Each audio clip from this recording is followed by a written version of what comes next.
نحمدہ و نصلی علی رسولہ الکریم اما بعد۔ افسوس کیا جو ہم بھی تمہارے نہیں رہے، افسوس کیا جو ہم بھی تمہارے نہیں رہے، تم بھی کسی کے ہو کہ ہمارے نہیں رہے۔ جب سے چلے گئے وہ بہاروں کو لوٹ کر، جب سے چلے گئے وہ بہاروں کو لوٹ کر، حسن بہار کے وہ نظارے نہیں رہے۔ ہم جن کے ہو گئے تھے زمانے کو چھوڑ کر، ہم جن کے ہو گئے تھے زمانے کو چھوڑ کر، عصمت تو دیکھیے وہ ہمارے نہیں رہے۔ محترم اساتذہ اور عزیز ساتھیوں، انگریز کی ہندوستان آمد سے پہلے دی گریٹ مغل ایمپائر اس ملک میں صدیوں سے جاری تھی۔ اس سے پہلے شہنشاہ سور و خاندان علماء اور شاہان غور اس ملک کی مضبوط، محکم اور پائیدار حکومت کی بنیاد رکھ چکے تھے۔ ہندوستان پر مسلمان بادشاہوں کی حکومت کا سلسلہ جب جلال الدین محمد اکبر تک پہنچتا ہے تو اکبری فتوحات کے نتیجے میں حکومت کی حدود اس قدر وسیع ہو جاتی ہیں کہ مورخین کو اشوکا کے بعد ہندوستان میں اتنی وسیع و عریض اور پائیدار حکومت کا سراغ نہیں ملتا۔ اکبری شوکت کے سامنے دنیا کی کوئی اور حکومت نہ تھی جو مقابل ہونے کا دعویٰ کرتی۔ دنیا کی بڑی بڑی حکومتیں اکبری جلال سے خم کھایا کرتی تھیں، لیکن یہی ملک ہندوستان جس پر سلاطین مغل پوری آب و تاب کے ساتھ حکومت کر رہے تھے، جس کی طاقت و قوت کے سامنے کوئی سر اٹھانے کی ہمت نہیں کر سکتا تھا، اکبری عہد کے بعد 2-2.5 صدی کا عرصہ ہی گزرنے پایا تھا کہ 7 سمندر پار سے تیل کی تجارت کرنے والے اور مسالے بیچنے والے انگریز ہندوستان میں تجارت کی نیت سے آ کر رفتہ رفتہ پورے ملک کی باغ ڈور کو اپنے ہاتھوں میں لے لیتے ہیں، اس کی سیاست پر براجمان ہو جاتے ہیں،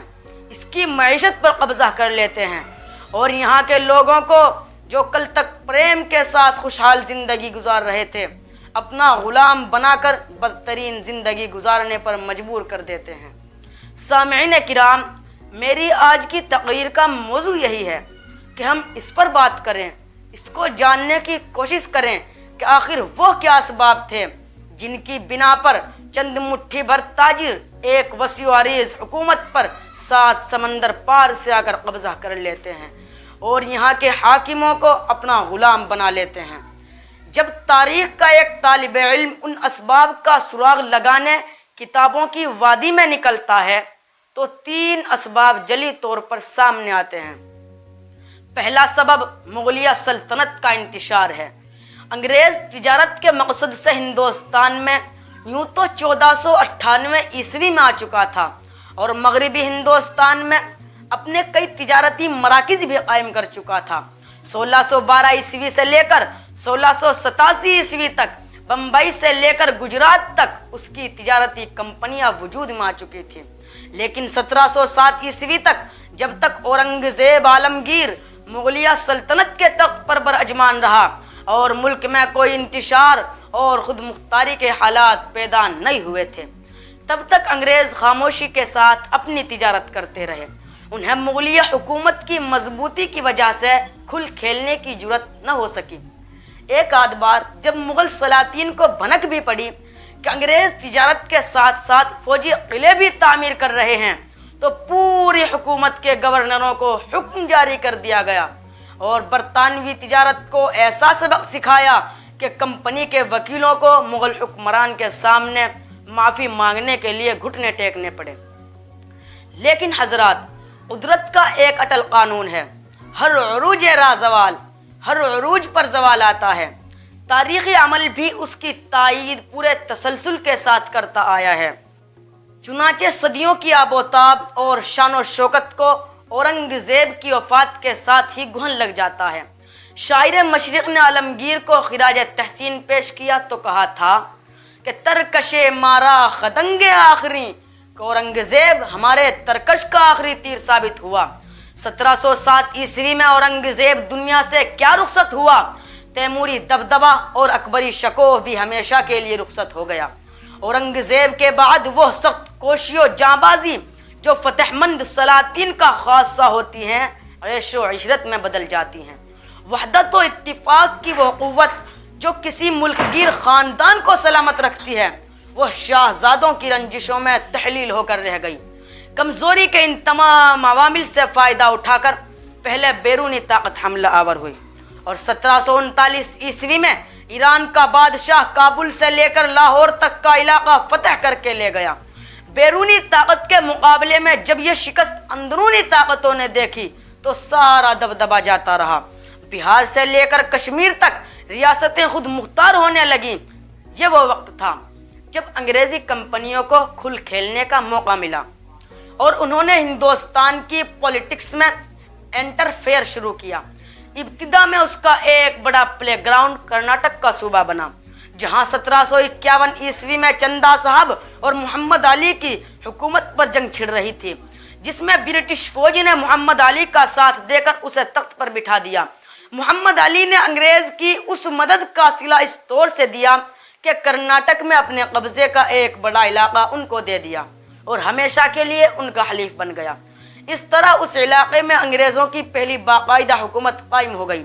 جس کا بنیادی سبب مغلیہ مرکزی حکومت کی نااہلی اور کمزوری بنا تھا۔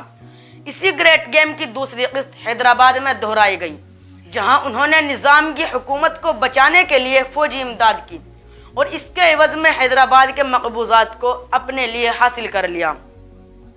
اس طرح رفتہ رفتہ وہ باشندگان وطن کو ایک دوسرے سے لڑاتے رہے اور کسی ایک کی مدد کر کے اس کو اپنا حلیف بناتے رہے، اور ہندوستان میں ایک ایک کر کے اپنے مقبوضات وسیع کرتے رہے۔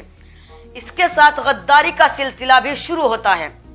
چڑھتے سورج کو سلام کرنے والوں نے جب ہندوستان میں انگریزی طاقت کو ابھرتے ہوئے دیکھا تو ان کی خوشنودی حاصل کرنے کے لیے اپنے ضمیر کو بیچ ڈالا، اپنی وفاؤں کا سودا کر ڈالا۔ حیدرآباد کے بعد اب انگریز کی ہوس اقتدار بنگال کی طرف متوجہ ہوئی اور سمندر کے راستے سے اس پر حملہ کیا۔ نواب سراج الدولہ جو اس وقت بنگال کا حکمران تھا، پلاسی کے میدان میں انگریزوں کی 3000 فوج کے خلاف 70,000 کا لشکر لے کر آیا، اور قریب تھا کہ اس ملک سے انگریزوں کا صفایا کر دیا جاتا، لیکن میر جعفر جو سراج الدولہ کا رشتہ دار بھی تھا اور وزیر بھی، اس نے عین موقع پر ایسی غداری کی کہ انگریز کی صرف 3000 فوج کے مقابلے میں سراج الدولہ 70,000 کے لشکر کے ساتھ شکست کھا گیا اور بڑی بے دردی کے ساتھ قتل کر دیا گیا۔ اور اسی پر بس نہیں ہوا، اس کے چند سالوں بعد بنگال ہی میں غداری کی یہ تاریخ پھر دہرائی گئی، جب میر قاسم 1764 عیسوی میں بکسر کے میدان میں 7,000 انگریزوں کے خلاف 50,000 کی فوج لے کر آیا، لیکن یہاں میر جعفر کا کردار نبھانے کے لیے میر قاسم کا کمانڈر نجف خان سامنے آیا، اور اس غداری کی وجہ سے ایک بار پھر انگریز کی مٹھی بھر فوج کے مقابلے میں بنگال کے ایک لشکر جرار کو ہزیمت کا سامنا کرنا پڑا۔ اس جنگ کے بعد انگریز کی ہندوستانی سیاست پر بالادستی کا یہ عالم تھا کہ مغل بادشاہ تیموری نسل کا چشم و چراغ شاہ عالم بھی انگریزوں کے پاس پناہ لینے پر مجبور ہو گیا، اور اڑیسہ سے لے کر بہار اور بنگال تک ایسٹ انڈیا کمپنی کے زیر تسلط آ چکے تھے۔ اور 1803 عیسوی کو کیا ہوا یہ ہم سب جانتے ہیں کہ یونین جیک برطانیہ کا استعماری پرچم لال قلعے پر لہرا دیا گیا، اور کامل طور پر پورا ہندوستان انگریزوں کے زیر اقتدار ہو گیا۔ تو یہ 3 بنیادی اسباب ہیں اس بات کے کہ انگریز ہندوستان پر قابض ہو گیا: ایک مغلیہ سلطنت کی کمزوری، ایک ہندوستانی صوبے داروں کے آپسی جھگڑے، اور ایک بہادر اور طاقتور حکمرانوں کے ساتھ اپنوں کی غداری۔ اگر یہ 3 بنیادی عوامل نہ ہوتے تو دنیا کی کوئی طاقت بھی ہندوستان پر قابض نہیں ہو سکتی تھی۔ جے ہند، جے بھارت، السلام علیکم ورحمۃ اللہ۔